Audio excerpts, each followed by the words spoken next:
Well, since we've all survived the rickshaw ride, even though the sun's beginning to wane in the smoggy sky and we're all tired, at the urging of our guide Sandy, we're going to get on the bus again and head over to Raj Ghat.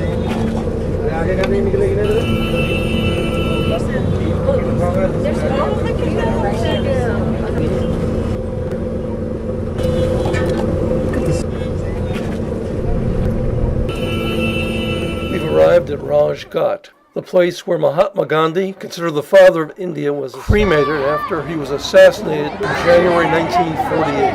Raj Ghat is one of India's most important shrines, visited each year by millions, including lots of foreign dignitaries. October 1869 in Porbandar, in western India.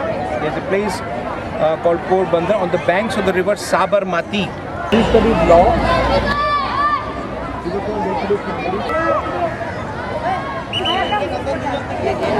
Send him to London. My uncle had a friend who was owning a shipping company to study law.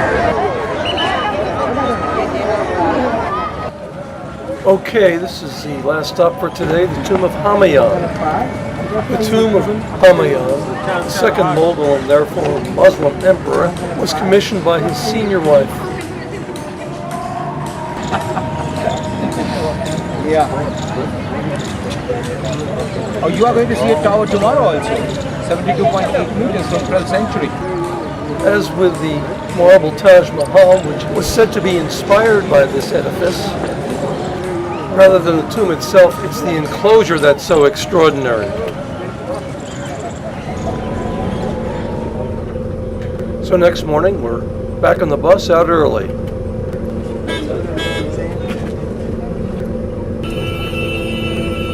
We're going to look at some of the newer sections of Delhi where the government buildings are located. A very distinctive round building coming up is Parliament House. Our first stop is going to be the Gandhi Memorial Museum. Our guide Sandy's talking about the turbulent times that preceded Indian independence and his opposition to the two-state partition and his disappointment when it happened, which led to his assassination by Hindu extremists less than 6 months after independence. At the time of his assassination, Gandhi was staying, as was his custom when in Delhi, at the house of his rich Hindu friend Birla. Sandy's now giving us his opinion of the situation in Kashmir. Which was a very good idea, but those elections have never taken place till now. This small pavilion on the left is called Martyr's Column. This is where Gandhi was killed. We're now going to follow the commemorative path to the Martyr's Column Pavilion. Gandhi used it many times, his assassin only once.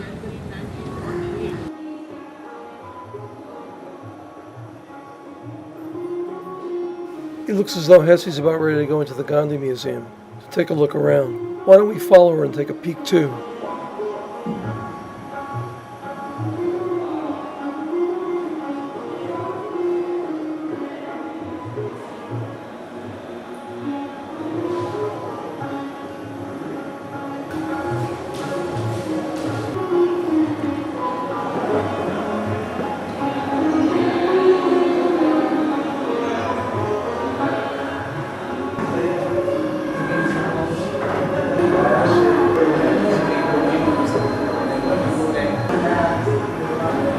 Okay, a few more snaps outside and then we'll be ready to hop on the bus and head over to the Qutab Minar.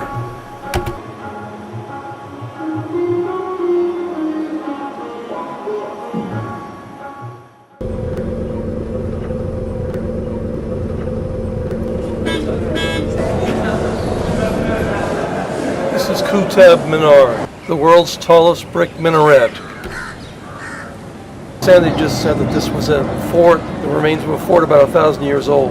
I better catch up and start listening. You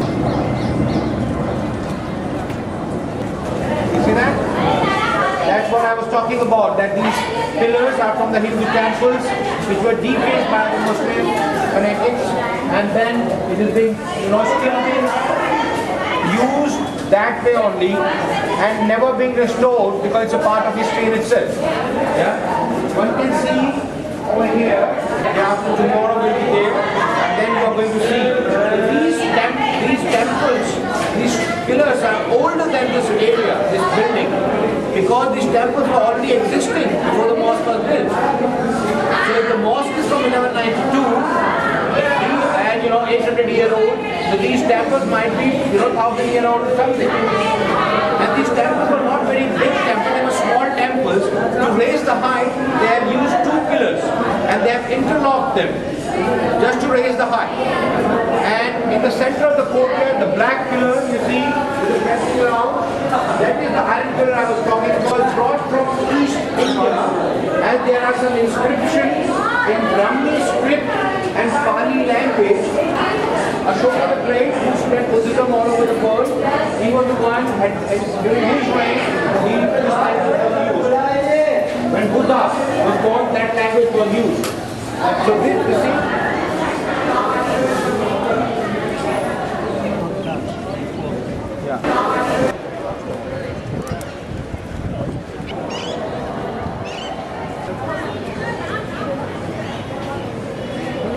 Okay.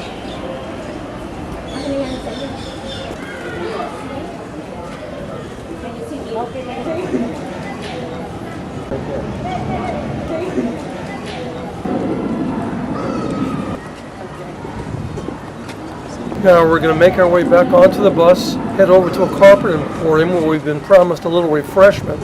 And after we get out of there, hopefully without buying anything, rain or no rain, we're going to go out again and gawk at some of Delhi's most famous temples.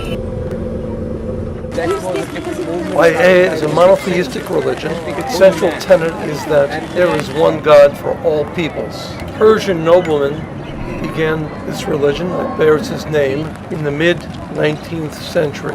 Hindus and other non-Baia'i groups are allowed to conduct prayer services at the Lotus Temple. Reportedly, the Lotus Temple has more visitors each year than the Eiffel Tower or the Taj Mahal. there was a lot of discrimination. So these three, Jainism, Buddhism, and Sikhism started. And speaking of Sikhism, we've gone over to the New Delhi Center, removed our footwear, put on head coverings in preparation for entering the temple. Sikhism is a monotheistic religion, a spin-off of Hinduism basically, that rejects the caste system. Sikhism does incorporate the Hindu belief of reincarnation and also karma. However, the Hindu ideal of ascetic withdrawal is rejected in favor of service and devotion. Elements of Sufi Islam are also incorporated. Idols are not permitted in the temples. Of the approximately 20 million Sikh adherents worldwide, about 80% are found in India, particularly in the northwestern province of Punjab, where the religion was founded.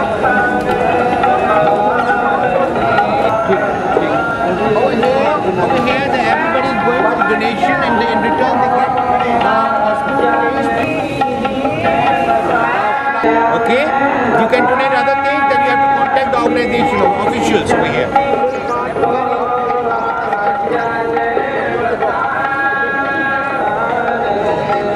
When we go inside, no pictures. Now we are going inside.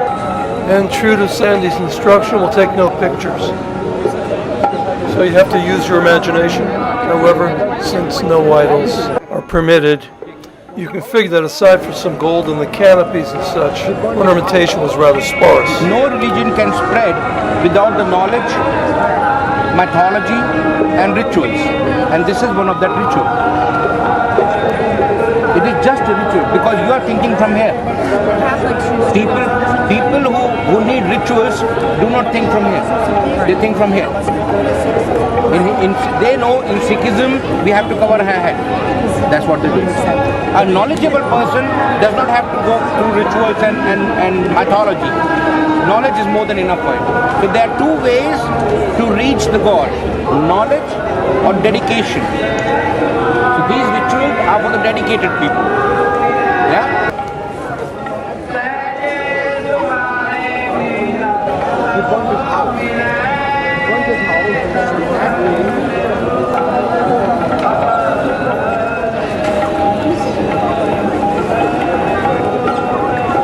And lastly, but certainly not least, We're going to head over to visit one of Delhi's most popular Hindu temples. Though there's been a temple on this site since the early 1600s, this one was completed in the late 1930s by Gandhi's friend Birla. After Birla said that the temple would be open to all Indians of Hindu faith, including untouchables, Gandhi agreed to be personally present at the inaugural ceremonies.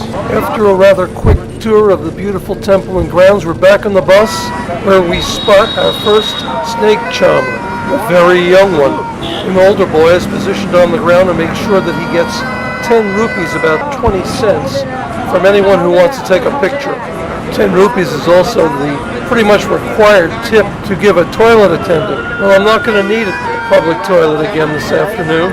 Sandy has told us we have to leave very soon for the hotel, otherwise we'll get stuck in traffic. So despite the little time, wet weather, poor light, I pay the 10 rupees gladly and try, not particularly successfully, to get some good shots. It's been a long day, but wow.